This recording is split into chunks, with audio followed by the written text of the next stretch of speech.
He'd buried the dream of fatherhood beneath snow and silence, but they came with nothing but names and hunger. $3 changed their fate. One whisper changed his.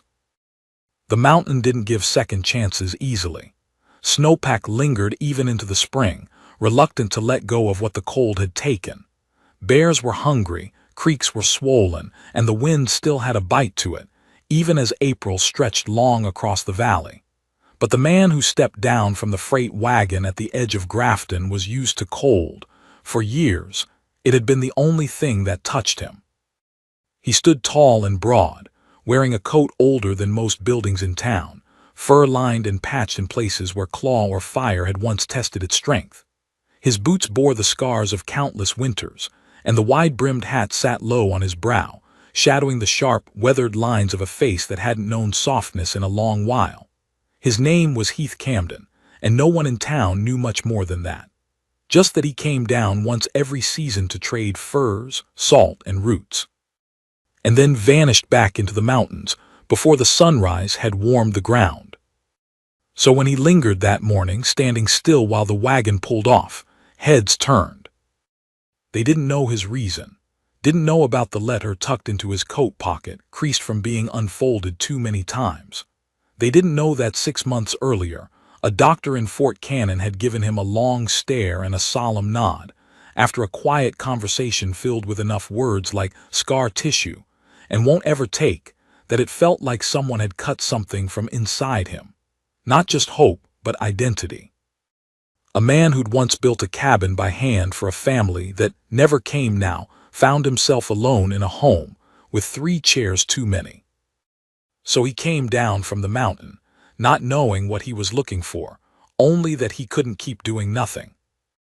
The town's bustle grew louder near the churchyard, where someone had tacked up a poster that made his stomach turn. Auction today, not livestock, not tools, children. The church bell rang twice. On the steps, a woman in a gray dress and a too-tight bonnet shouted over the murmurs of the crowd. 3 mouths, all siblings, ages 6, 4, and just barely 2, no known ailments, no surviving kin, no charity placements left. Behind her, huddled together like stray animals, were 3 children with coats too thin for spring and eyes too wide for their age. The eldest, a boy, stood in front of the others like a sentry, jaw clenched. The girl beside him gripped the baby's hand so tightly their knuckles were white. No one in the crowd moved. No one offered a bid. $2 for the set, the woman barked. Anyone. Heath didn't think. He stepped forward and reached into his coat. 3. The crowd gasped, not because of the amount but because of who'd said it. The woman blinked. Sir, do you understand? Heath didn't answer. He just walked up the steps, dropped 3 silver coins into her gloved hand, and knelt before the children. The boy squared his shoulders like a soldier. We don't bite. Heath almost smiled. Didn't figure you did. The girl whispered, you live in a house. He nodded. Got food. He nodded again, slower this time. Then he looked at the littlest one. She hadn't said a word, just stared up at him, blinking once, then twice. And then she whispered a name so soft he nearly missed it. Pa. The sound hit him like thunder. He hadn't heard that word in years, not aimed at him, not even in dreams. He looked up at the woman in charge, whose face had paled, and who now wrung her hands nervously. She's barely spoken in a week, she murmured. No one told her to say that. Heath didn't speak. He simply reached for the smallest child and picked her up. She didn't resist, just nestled her head into the crook of his neck and sighed. The crowd began to whisper. Crazy old man. Reckless. He's got no wife. No future. But Heath didn't hear them. He only heard the faint breath of a little girl against his collarbone and the rustling of 2 older siblings as they stepped closer, unsure but willing. He'd gone to town to forget what he couldn't be. Instead, he walked back toward the mountain with 3 reasons to try again. The trail was steep, and the wagon he'd borrowed groaned under their weight, not because of supplies but because of the questions now sitting in silence behind him. The boy's name was Isaac. He spoke little, but when he did, it came out in crisp, careful sentences, like someone used to keeping everything inside. The girl was Nora, 4 years old and already showing signs of stubbornness that rivaled any mule Heath had ever known. She sat with her arms crossed, only uncrossing them when it came time to feed the baby. And the baby, she never said the word again. Not yet, but she kept looking at him like she might. They reached the cabin by dusk, shadows long and purple across the clearing. He'd left it as he always did, wood stacked, fire laid, blankets clean. But now it felt foreign, too small, too sharp, like it had never been built to hold laughter or lullabies or the thud of tiny boots on pinewood floors. Still they went in. Heath cooked, porridge with dried berries. None of them said much while eating. Isaac stared at the flame, Nora poked at her bowl like it owed her answers, and the baby, she leaned against Heath's side, sticky hands in his sleeve, and eventually drifted off to sleep again with a sigh that sounded far too trusting. That night Heath didn't sleep. He sat by the fire, every log that cracked feeling like a question he couldn't answer. He had no wife. No idea how to raise one child, let alone 3. No plan. But he had 3 silver coins fewer, 3 small hearts under his roof, and the sound of a name he hadn't earned, but wasn't about to walk away from. The next morning arrived without warning, sunlight creeping across the cabin like it was afraid to wake what it didn't understand. Heath stirred from his chair, his neck stiff, boots still on, a blanket he didn't remember pulling over himself. He blinked slowly, eyes drawn to the small figures curled together near the hearth, where the fire had long since turned to ash. They were still here. It wasn't a fever dream. 3 children, his now or something like it. They hadn't run, hadn't cried through the night. They'd simply folded into the cabin like they'd been part of it all along, like they belonged more than he did. Heath stood, his knees protesting, and made his way outside. The air was crisp, birdsong threading through the pine branches. He'd built this place with his own hands, years ago when he still thought it would echo with something other than silence. Now it sat under the weight of unfamiliar hope. By the time he came back inside, Isaac was awake, standing stiff and alert like he'd been waiting for trouble. "You're not taking us back?" the boy asked, not with fear but with quiet defiance, like he already knew what people did when they changed their minds. "No," Heath said simply and started ladling oats into bowls. "You eat." Isaac nodded once. "Good, then you help after." Nora sat up, hair tangled like a squirrel's nest, eyes squinting in suspicion. She muttered something about porridge again, how everything tasted like old socks, and Heath almost laughed. Almost. But instead he slid a bowl her way and said nothing. The baby, Lottie, that's what Nora called her, though no one had confirmed it, crawled into his lap again like she'd always been there. She'd barely spoken, just clung to him whenever she could, like something in her recognized something in him. He didn't know what that meant yet, only that her little arms felt like an anchor, and for a man who drifted for too long, he didn't mind being held down. After breakfast, he put them to work. Isaac followed him outside where the goat pen needed mending. Heath handed him a mallet, watched how the boy studied the broken plank, and nodded when Isaac set to work without being told what to do. The kid wasn't soft. He wasn't lazy either. He'd been taught something by someone once, probably their father, Heath guessed. And that meant there was a memory still tender beneath the surface. One misstep and Heath could crush it. He stayed quiet, letting the rhythm of the hammer speak instead.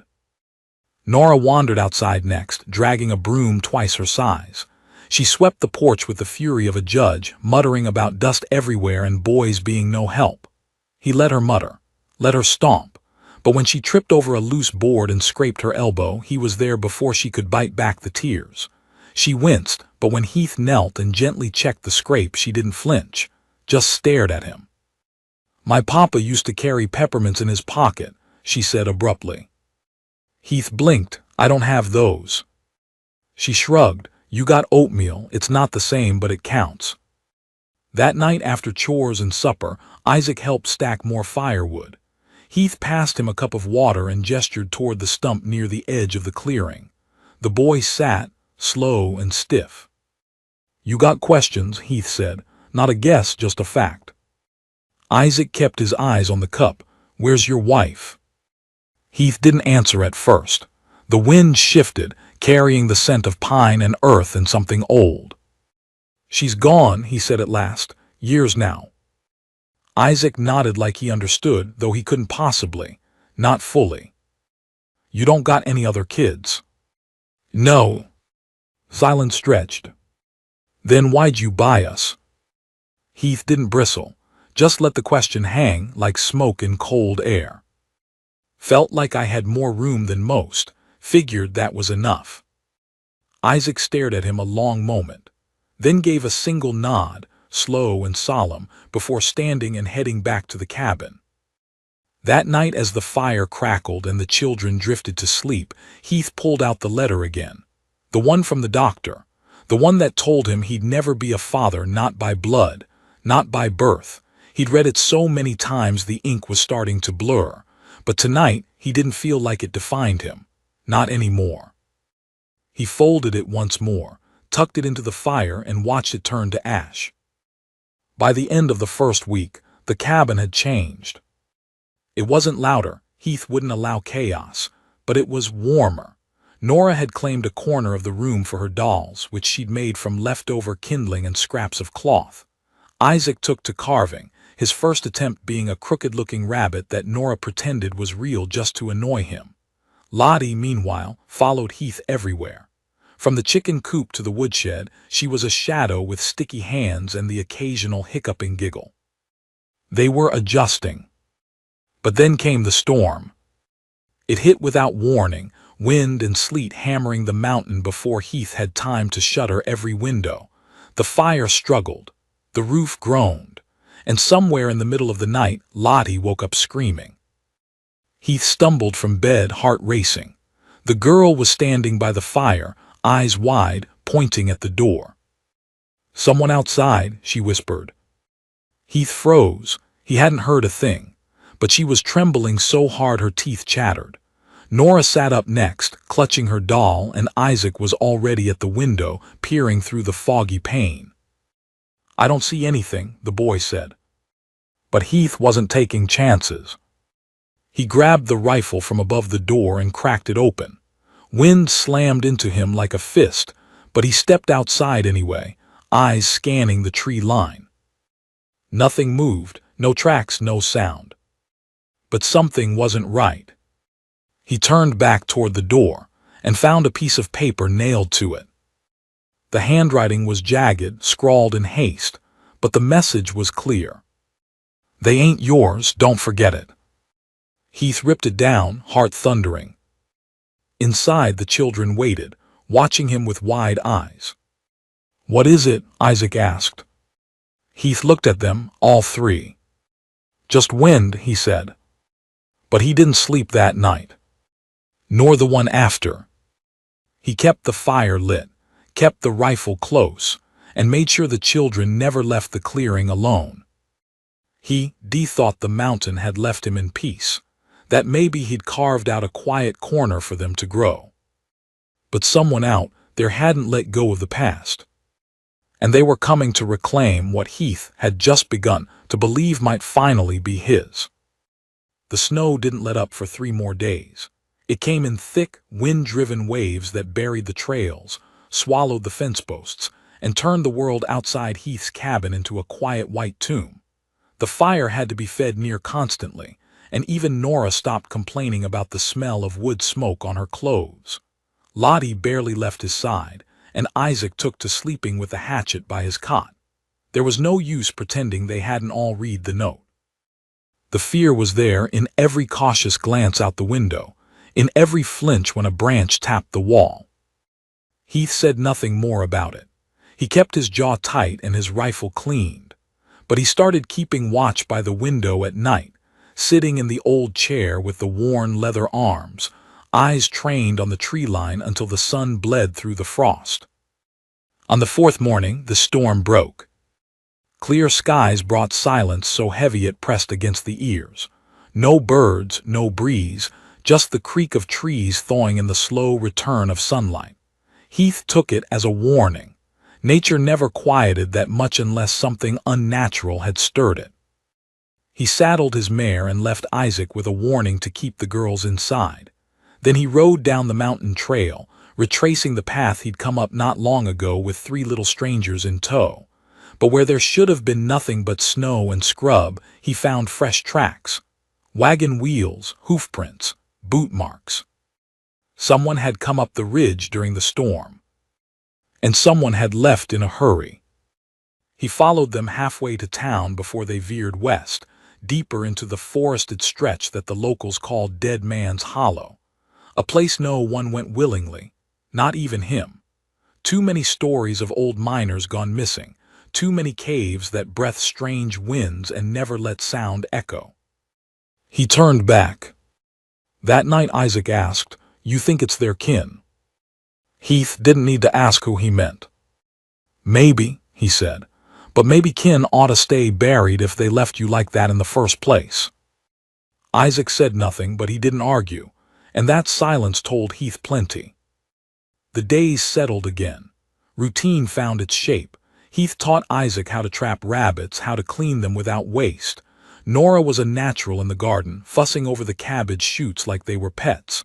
Lottie still followed Heath everywhere, her small hand constantly seeking his. One morning she reached for it even before her eyes were open. And that's when it happened. She mumbled something, half asleep. "Papa, wait." Heath froze. The word had struck him like a rifle's report. "Papa." Not Mr., not Heath. "Papa." He didn't correct her, didn't breathe even. Lottie, oblivious, leaned her cheek against his arm and went back to sleep. Heath couldn't move for a long while. That evening he stood out back, splitting wood, arms burning from the weight of something more than labor. His mind spun. That word, it shouldn't have meant so much. But it did.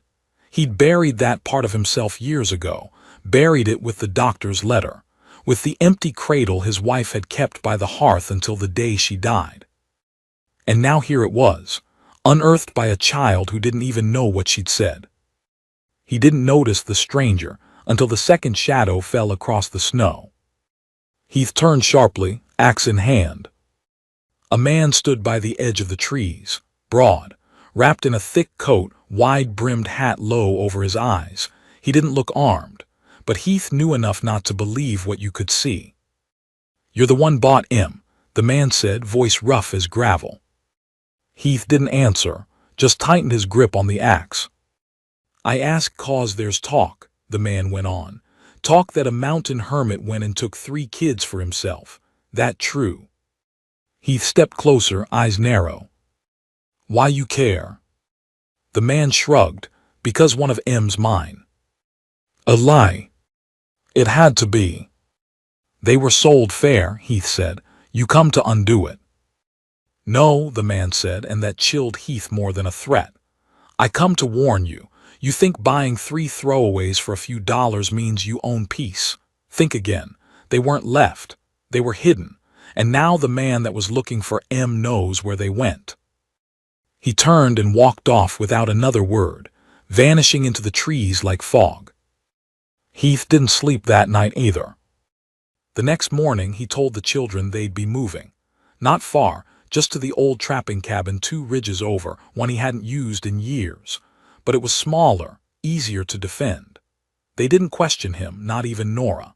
Lottie held his hand the whole way, and Isaac took the rear, head swiveling every few steps like he expected someone behind every pine. The cabin was little more than logs and nails. 1 room, a loft above, a stove that groaned when it worked, but it would do. Heath sealed the windows, rigged the door with wire and a bell. He set traps on the path and started keeping watch at both ends of the day. Isaac learned how to reset the snares. Nora patched holes in the walls with old quilts. Lottie made a nest under the stairs and called it her secret castle. They built a life there. It was quieter but not peaceful. Not yet. Then one night Nora came running from the outhouse, pale and shaking. "There's a man in the woods," she gasped, "watching." Heath grabbed the rifle and storm lantern and plunged into the trees.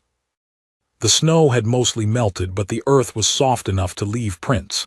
He found them, heavy, deep, pacing in a tight line behind the cabin. No attempt to break in, just watching.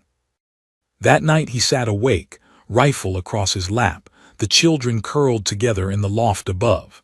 And in the flickering firelight, a thought he didn't want took root. What if this wasn't about the children? What if it was about him?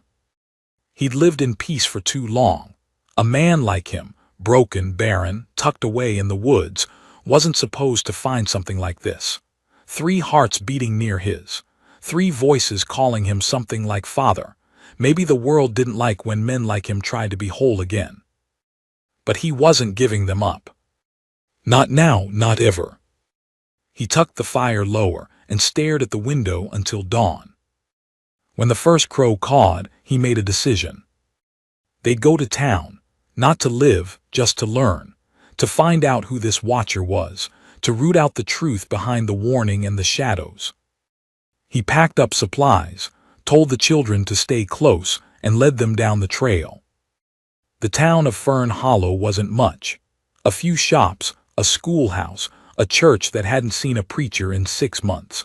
But gossip ran stronger than the river, and Heath knew how to listen without being noticed. At the feed store, he learned a man had come through asking questions. A stranger with a scar on his cheek and a limp, said he was kin to some lost kids. No one had challenged him. Why would they? Orphans didn't matter much to men with nothing to lose. At the saloon, he learned more. The man's name was Barlow, used to run caravans between Fern Hollow and Dawson Ridge, had a reputation for drinking too much and caring too little. But once, years ago, he'd had a woman. She died in childbirth. He'd left the baby with her cousin. 2 years later, the cousin and her children disappeared. Heath's blood went cold. 3 children, a cousin, vanished. It wasn't coincidence. It was them.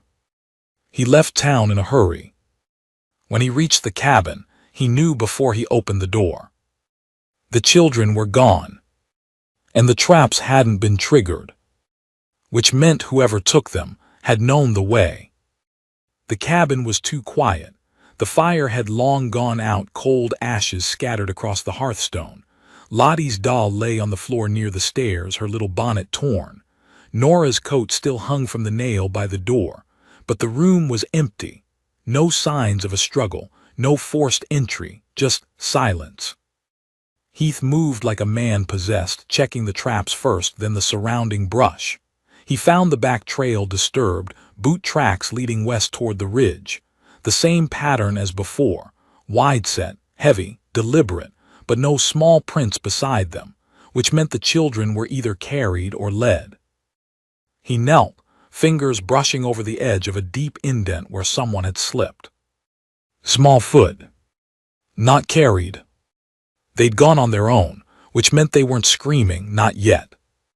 That gave him time, maybe minutes, maybe hours, but not days. He packed lightly, only a rifle, spare bullets, his knife, a roll of jerky, and Lottie's scarf tucked into his coat pocket. It still smelled faintly of the pine soap Nora liked to boil on wash days. He took off running. The trail led him farther west than he'd ever gone on foot, down into a gully thick with brush and wild thorn. The mountain sloped hard here, and old rock slides left the paths uneven, dangerous. More than once he stumbled, but the prints remained clear.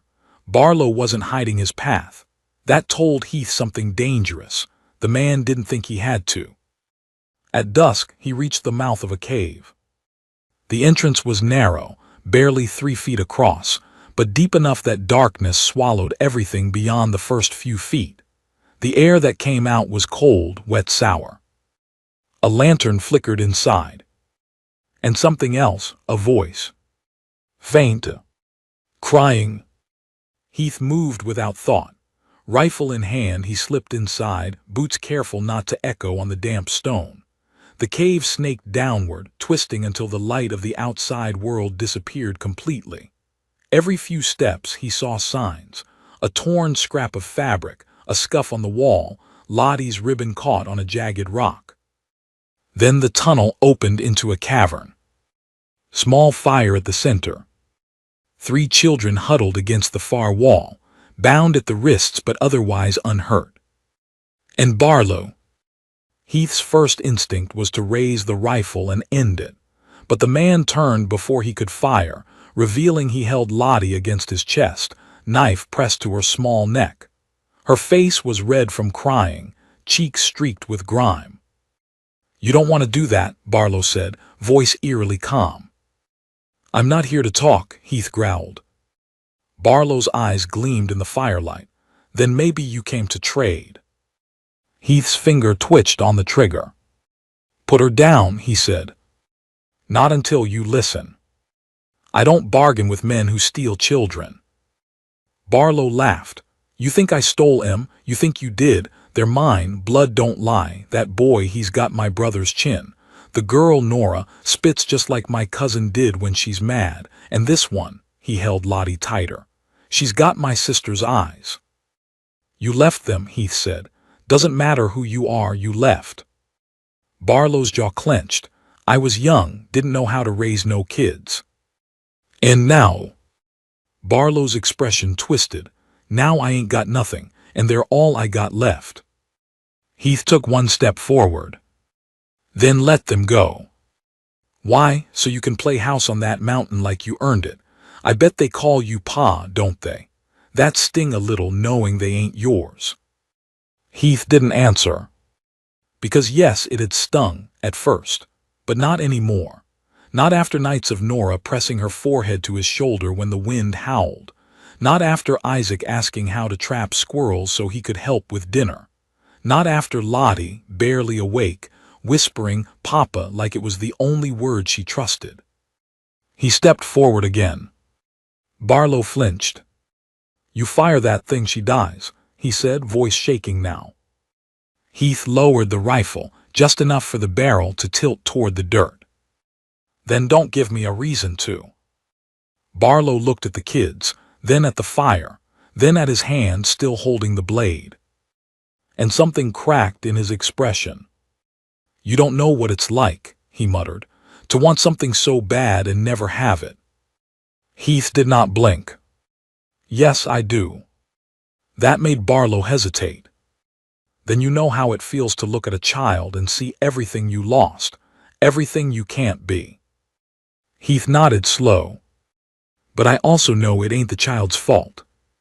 Barlow blinked, his hand trembled, and for a second the knife lowered just an inch. Lottie screamed.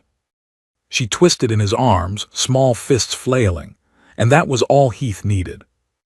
He moved in a blur, the rifle dropped, his knife was out. He tackled Barlow and the 2 men hit the cavern floor hard. They grappled in the dirt, fists and elbows and rage. The knife clattered away. Heath took a hit to the ribs. Barlow got him in the chin, but then Heath was on top, knee in the man's chest, knuckles raining down until Barlow stopped moving. He stood, chest heaving.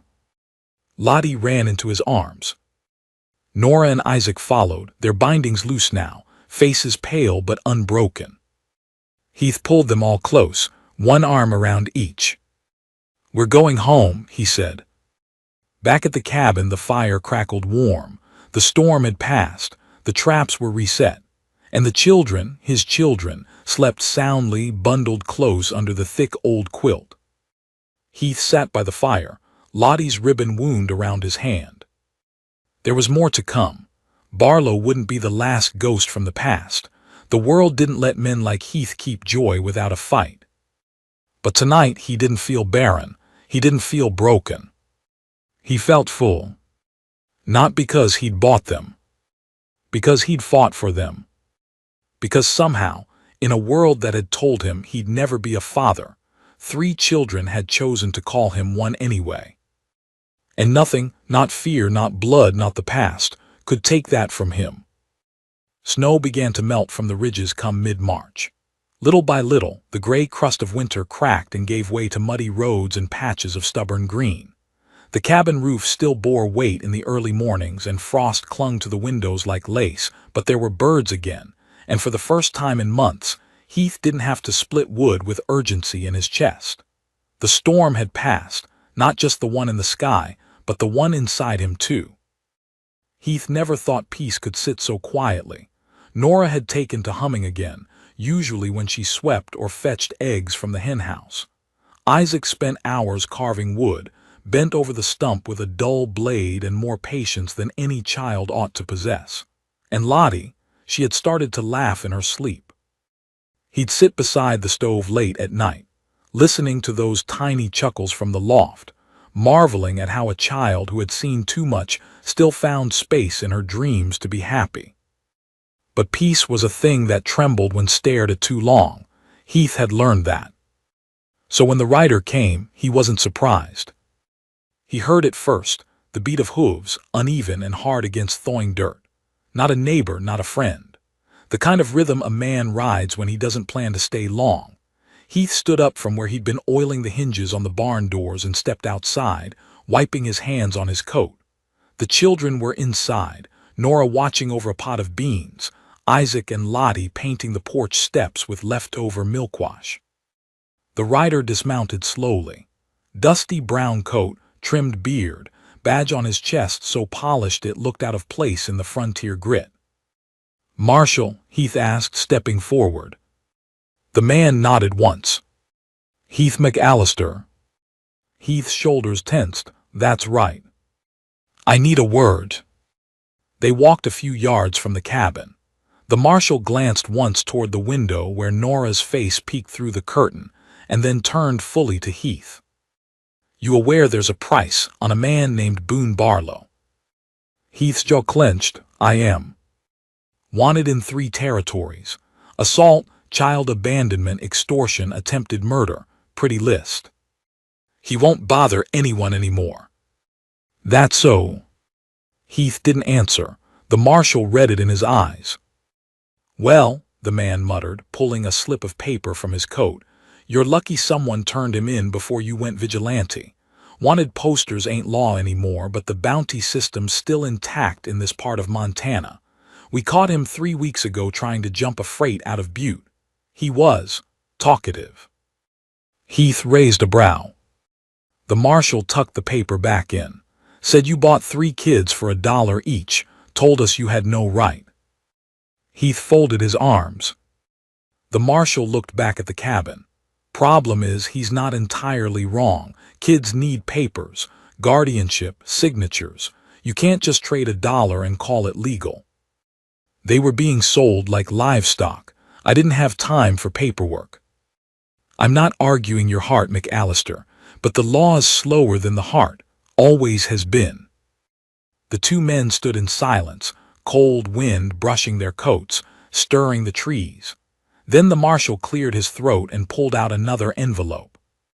Spring deepened across the valley, and with each passing day, the world around Heath McAllister began to look less like something borrowed and more like something earned. The trees wore their green with pride now. The creek had softened its angry winter growl into a burbling, cheerful hum. And inside the cabin tucked beneath the foothills, laughter had begun to settle into the wood like smoke. Isaac had taken to calling himself man of the house whenever Heath stepped outside, even if only to chop wood or tend to the chickens. Lottie had learned to braid her own hair, though she still insisted on making Nora do it proper before Sunday mornings. And Nora herself had grown taller, bolder, not just in her questions but in the way she carried herself. Her voice no longer cracked when she spoke to strangers. She looked them in the eye now. Heath sometimes caught her in the mirror when she thought no one was watching, adjusting the ribbon in her hair with the shy poise of a girl trying to become a lady. The family they had become wasn't something forged in ceremony or stitched together by law alone. It was in the way the porch boards creaked beneath their collective weight after dinner, in the mugs placed side by side on the shelf, in the coat hooks bearing 3 small jackets alongside one much larger. There were no bloodlines here, only bonds. But May brought more than warmth, it brought strangers. Heath saw the man on the second Wednesday, riding up from the East Trail. He came slow, his horse lathered with sweat, saddle worn. The stranger dismounted outside the fence and simply stood there, staring at the cabin like it was something lost to him. Heath stepped down from the porch, heart tight. "Help you with something?" he asked. The man nodded once, looking for a girl named Nora. Heath's chest locked up. He studied the man's sunken eyes, mouth pressed thin. 40, maybe older, but years hadn't been kind to him. His jacket looked stitched more times than it had been cleaned. He smelled of old tobacco and travel. "She's not available," Heath said, each word deliberate. The man didn't flinch. "I ain't here to cause trouble. I was told she was here. I ain't seen her in 6 years." "How'd you know where to look?" "Someone in Larkspur said a mountain man with 3 kids came through the courthouse, signing names. Said one was Nora James." Heath felt cold trickle down his spine. Larkspur was nearly 2 towns over. How far had this man traveled to sniff out her name? He nodded toward the fence. "What's your name?" The man hesitated. "Robert James, her father." The name hit Heath like a rock to the chest, not because he doubted it, but because Nora had never once spoken of her parents. Not a name, not a memory, not a hint. That silence had said more than words ever could. "She doesn't know you're here," Heath said. "I figured." "You planning to take her?" Robert's gaze softened, but it was weary. "No, just want to see her, that's all. If she don't want to talk, I'll ride off. I swear it." Heath stared at him a long while. Then he turned back to the cabin and gave a low whistle, 2 short bursts. Nora stepped outside, her braid undone, dirt on her hands from digging in the garden. She looked confused at first. Then she saw the man at the fence. Her feet froze to the steps. "Pa," she whispered. Heath watched her shoulders slump, not with fear, not even with sadness, but with something colder, weariness that a child should never carry. "Didn't expect you," she said, voice flat. Robert took off his hat. "Didn't think you would." There was silence. The birds didn't dare sing. "Why now?" she asked. "I got sober," he said. "1.5 years now. Thought about coming sooner, but I didn't want to mess up whatever you had going." "You left me," she said. "Left me with no one." He nodded. "I know." She didn't move. Heath didn't either. Robert sighed. "I just wanted to see you, know you're okay." Nora finally looked at Heath, as if asking permission without saying it. He gave a tiny nod. She stepped off the porch slowly. When she reached the fence, she stood a full yard away from her father. "I'm okay," she said.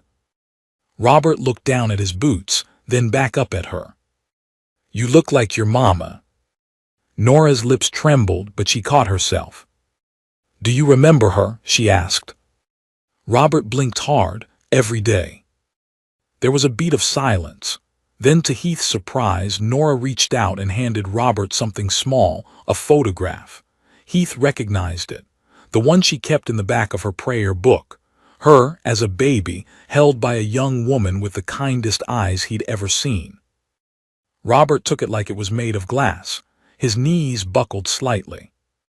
"She was better than both of us," Nora said, "but I'm trying to be like her." Robert nodded slowly, pressing the photo to his chest. "You already are," he whispered. She didn't say goodbye. She simply turned and walked back to the porch. Heath watched her ascend the steps, shoulders heavy but unbroken. Robert stood there a minute longer. Then he tucked the photo into his coat and mounted up again. He didn't look back. The children never asked who he was. Somehow, they seemed to understand that not every question deserved an answer. But that night, Heath found Nora on the back porch, watching fireflies blink in and out like sparks. "You okay?" he asked. She shrugged. "I think so. I thought I'd feel angry or maybe cry, but I just feel full, like a door closed that I didn't even know was open. He sat beside her. "Do you still want me?" she asked, voice barely audible. He turned to her, expression thunderous with love. "I didn't take you in because I had to. I chose you, I still do, every day." She didn't cry. She just leaned her head on his shoulder and stayed there until the fireflies were gone.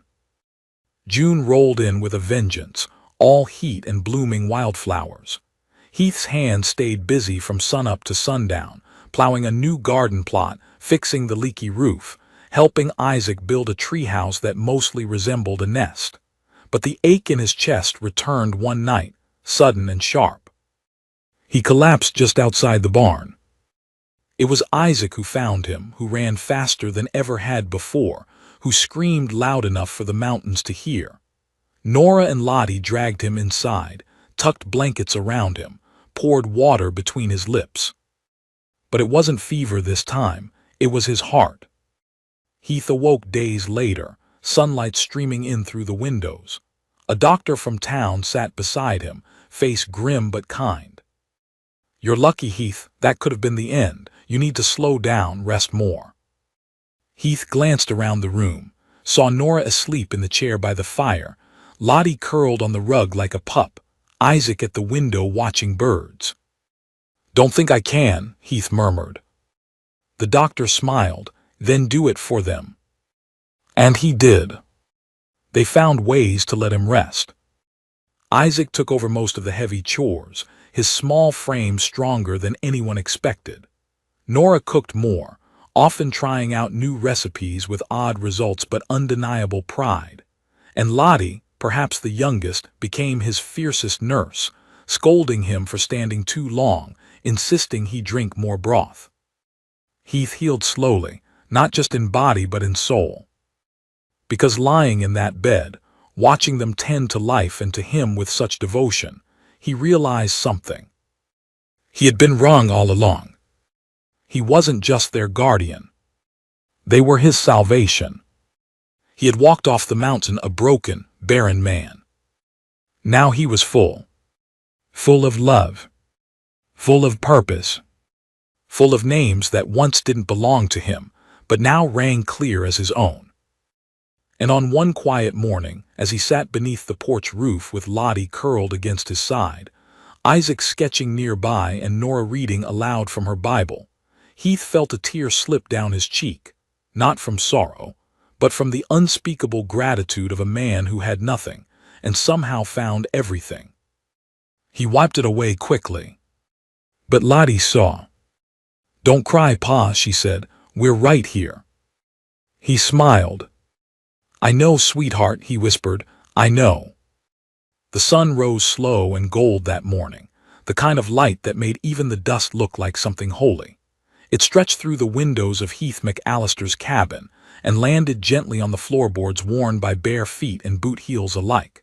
Inside, the world stirred with the rhythm of a family that no longer questioned if they belonged together. They simply did. And though the scars of the past were still there, hidden beneath callous skin and behind soft eyes, they no longer bled. Heath sat on the porch, a blanket across his lap, not for warmth but because Lottie had insisted, saying, "You ain't all the way fixed yet." He didn't argue, not with her. She was more stubborn than the wind, that one, and gentler than spring rain. All three of them were out in the yard now, Nora on her knees, coaxing early peas out of the garden, Isaac dragging a wooden crate across the dirt, planning something for the chickens, and Lottie chasing a butterfly in wide circles, arms flailing, voice pealing with laughter. Heath could have watched them forever. He hoped he would. That morning a letter arrived. It came not by stage or postman but by Sheriff Crane himself, who rode up from town on a speckled mare with dust on his coat and worry behind his eyes. He dismounted slow, hat in hand. Heath rose stiffly, leaning on the porch beam. "What brings you this far up, Crane?" he asked. The sheriff didn't answer at first, just reached into his coat and pulled out an envelope, yellowed at the corners. Heath took it without a word. It was addressed in a woman's hand, careful script, the kind that made you think of school teachers or piano players. He opened it slowly. The sheriff stayed quiet, boots crunching beneath him. Heath read the first few lines, and his knees nearly gave. It was from Rose. The name hit him like thunder, a name he hadn't heard in over a decade, a name he'd buried deeper than the stone cross on that forgotten trail. Rose, his wife, or the woman who once bore that title before vanishing in the night with nothing but a torn page and a broken vow.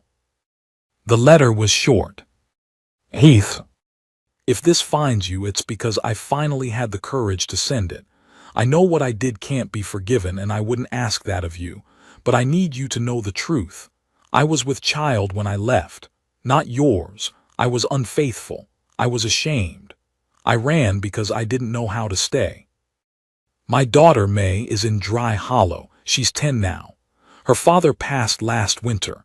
She has no one, and I'm not long for this world either. I don't ask you to love her, but if there's any part of you that remembers who you were before me, then please see her. I never stopped believing you were a good man.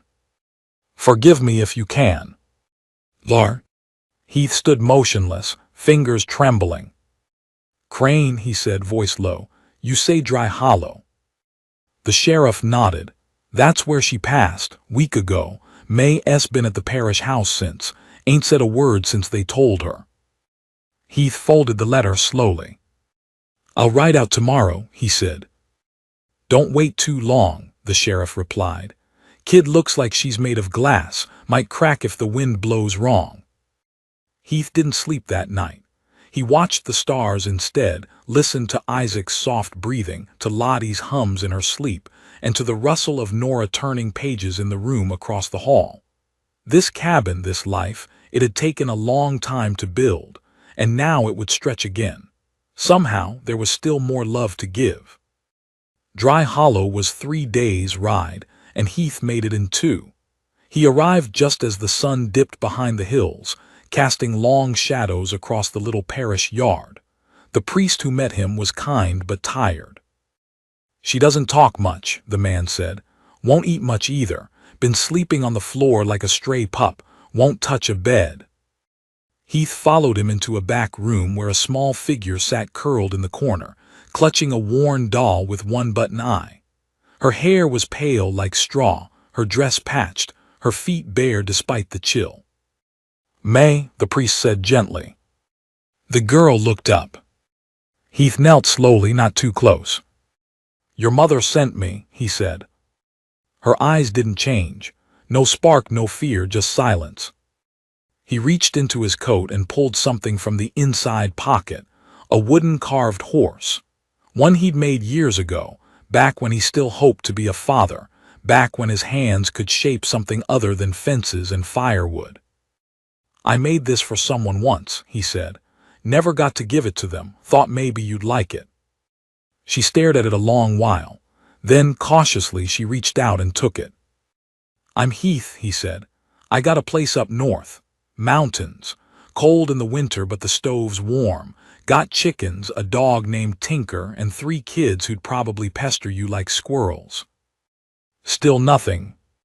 But she didn't let go of the horse. He stood slowly. I'll be outside, he said. Take your time. He waited on the porch. An hour passed, then 2. And then the door creaked behind him, and there she was, holding the wooden horse in one hand, her doll in the other. He said nothing, just extended his palm. She didn't take it, but she walked beside him anyway. That was enough. The ride home was quiet, but not lonely. May didn't speak much, but she watched everything, the trees, the rivers, his hands as he tied down packs or tended the fire.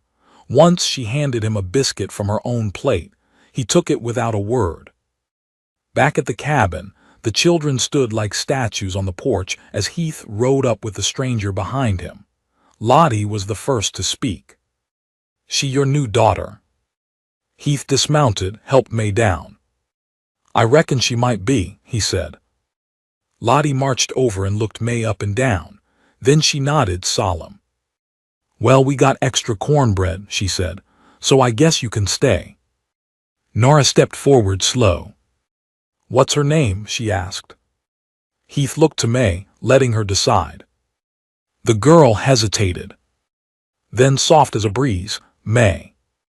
Heath nearly cried on the spot. Nora offered her hand. May stared at it, then reached out and took it. Isaac just grinned. I hope you like treehouses, he said. Ours is terrible. That night they all sat around the table, 5 plates instead of 4. May ate slow, but she ate. And when Lottie dropped her spoon and everyone laughed, May smiled. Heath saw it. He never forgot it. Years passed. The valley changed, as valleys do. Winters came and went. The children grew tall and strong. Lottie became the fiercest rider in 3 counties. Isaac learned carpentry and built a new chicken coop with doors that didn't squeak.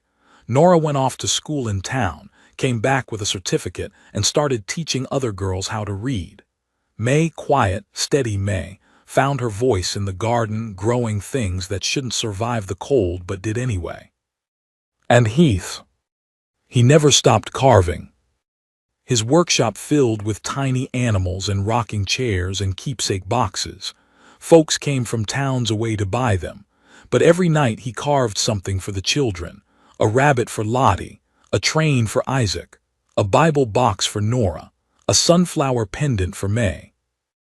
One evening, when the moon was fat and the fields hummed with frogs, Heath sat on the porch again, blanket over his knees, same as ever. May came to sit beside him. She was 15 now, taller, freckles faded, but her eyes hadn't changed. They still watched the world like it might disappear if she blinked too long. Pa, she said softly, can I ask something? He turned to her. She reached into her pocket and pulled out the wooden horse. I've had this a long time, she said. Why'd you really give it to me? He smiled, rough fingers tracing the grain of the porch rail. Because, he said, I made it for a child I never thought I'd have, and the moment I saw you, I knew that child was you. She didn't cry, but she leaned her head on his shoulder and stayed there until the stars blinked awake.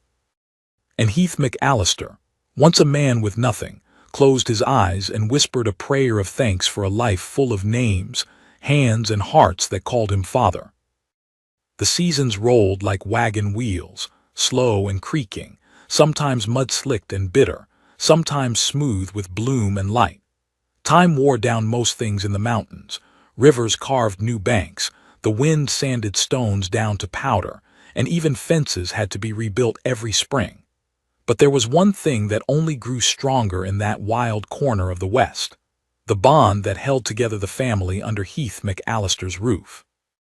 It had been 5 years since May stepped into their world with her doll in one hand and a carved horse in the other. She no longer clutched either as a crutch, but they stayed on a shelf in her room, the doll faded now, and the horse polished from years of turning it over in thoughtful fingers. She'd grown taller, sturdier, like a young maple rising near the riverbank, roots sunk deep despite where she'd come from. And Heath, for all his gray hairs and aching joints, had never looked stronger. Something about raising 4 children, each with a different sorrow sewn into their past, had stitched him together too. He laughed easier now, didn't flinch when someone slammed a door too hard or when dreams tried to crawl in through his sleep. He was not just a father, he was their home. But life doesn't slow because we've finally found peace. That spring, after a stretch of warm rain that brought the whole valley into green, a stranger rode into town. His name was Camden Rusk. And he came with questions no one wanted to answer. He was tall, clean-shaven, wore Eastern clothes that didn't belong in the West. His boots were polished, his jacket stiff with city seams, and his mouth too quick with charm that rang false in the ears of mountain folk. He walked into the general store like he owned it and left with nothing but a folded piece of paper with directions scribbled on it. Sheriff Crane noticed, of course. He always did. "Who you lookin' for up there?" the sheriff had asked from his perch outside the saloon. "An old acquaintance," Rusk said. "Name of Heath McAllister." Crane narrowed his eyes. He's got a family now. Quiet folk don't bring trouble up that way. I'm not trouble, Rusk said, slipping on his gloves. I'm just an echo from a past he might have forgotten. And with that, he rode off toward the mountain. Heath knew someone was coming before he saw the rider. The crows had gone quiet, the wind changed course, and Tinker, old as he was, stood rigid near the barn, ears up. Nora noticed too, setting down her book and walking back to the house without a word. Lottie paused halfway through chopping firewood and stared toward the trees. Isaac reached for the old rifle Heath kept in the woodpile. And May, standing on the porch with seeds still in her apron, froze. Rusk rode and like he didn't notice the way the air had shifted, like he didn't care. He dismounted smooth, dusted off his coat, and looked at Heath with a smile that didn't reach his eyes. It's been a long time, he said. Heath didn't answer.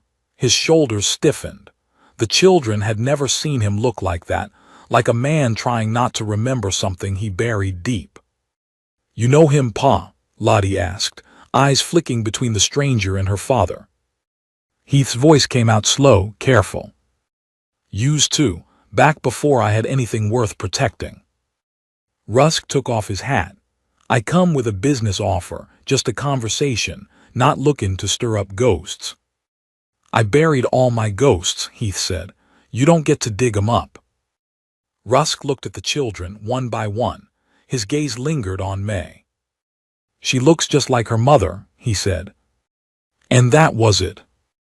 Heath stepped down off the porch like thunder cracking the sky. Isaac and Lottie moved to follow, but Nora held them back, hand firm on both their shoulders. Heath stopped inches from Rusk. Whatever you think you know, whatever you came for, leave it, he said. You see these children, they're mine, not by blood but by everything that matters. Rusk raised his hands in mock surrender. I didn't come for her, I came for you. He pulled a folded parchment from inside his jacket and handed it over. Heath didn't take it. Your name came up in a will, Rusk said. Rose's family. Turns out there's land in her name back east. Mineral rights too, worth more than this whole county. Heath didn't flinch. And he said, they're offering a claim, saying she named you as next of kin. I don't want it. Rusk smirked. You sure could buy your children a future twice over. Heath looked back at the porch, at the faces that watched him not with fear but with belief. They already got a future, he said. You ride back to wherever you came from and you tell them that money won't fix what's gone, and it sure don't build what we got here. Rusk's smile slipped. You're still stubborn, he said, still too good for the world. No, Heath said, just finally good enough for the ones who matter. Rusk looked at May once more, then nodded. Suit yourself. And he rode away. Later that night, May found Heath sitting alone outside the barn, staring at the stars. Was he my? Heath shook his head before she could finish. No, he said, not in the way that counts. She sat beside him. Why'd my mother write to you, after all that time? He looked down at his hands. Because sometimes, he said, people remember what it felt like to be loved, even after they've done everything to lose it. They sat in silence a while. Then May leaned her head on his arm. Thank you, she said. He looked at her surprised. For what? For coming to get me, for not asking me to talk, for waiting. Heath swallowed hard. You didn't have to be loud, he said. You were always heard. 10 years passed. Then 20. The McAllister homestead grew, not in size but in strength. Nora became a midwife and took over the schoolhouse. Isaac ran a carpentry business and married a girl from downriver with fire in her step and a laugh that could melt snow. Lottie rode in the sheriff's posse and trained horses with the patience of a saint. And May stayed. She never left the mountain. She worked the land, ran the farm after Heath's knees gave out, and turned the soil with hands calloused by hope. She never married, never sought far-off dreams. Instead, she lived every day building the kind of home she wished she'd found sooner. Heath passed on a winter's evening, surrounded by all four of them. He held May's hand last. "Carved your name into my life," he said. "Never doubt it." And then he was gone. They buried him beneath the tall cedar, beside the first carving he ever made, a wooden marker shaped like a tree. On the stone they etched 4 words: "Father always and entirely."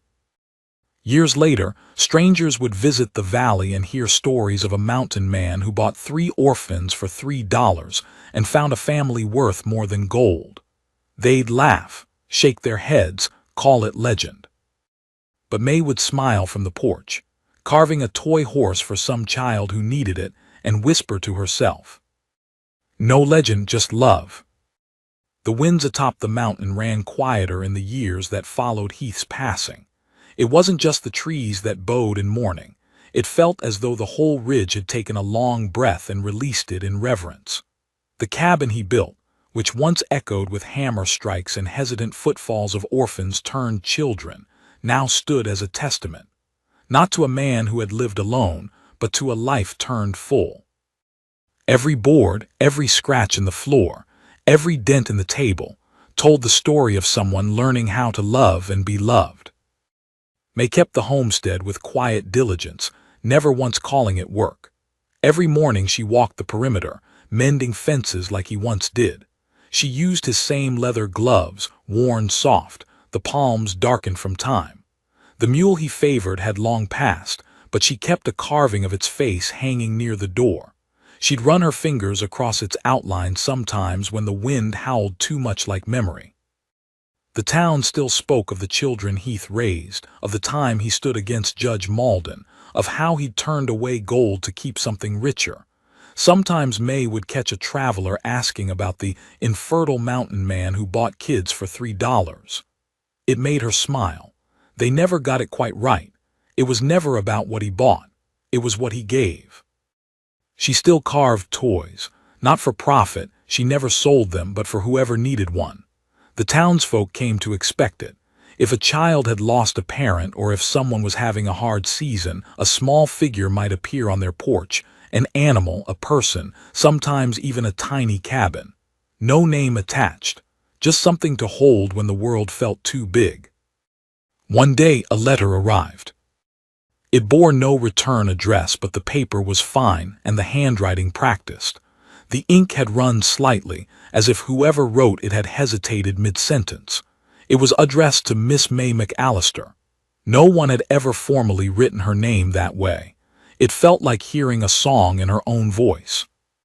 She opened it by candlelight. "You won't remember me, but I was one of the boys at the auction. The tall one, not the one you left with, the other. I used to hate you. I thought you were selfish. But later I learned that we were just scared, all of us, and you weren't selfish. You were brave.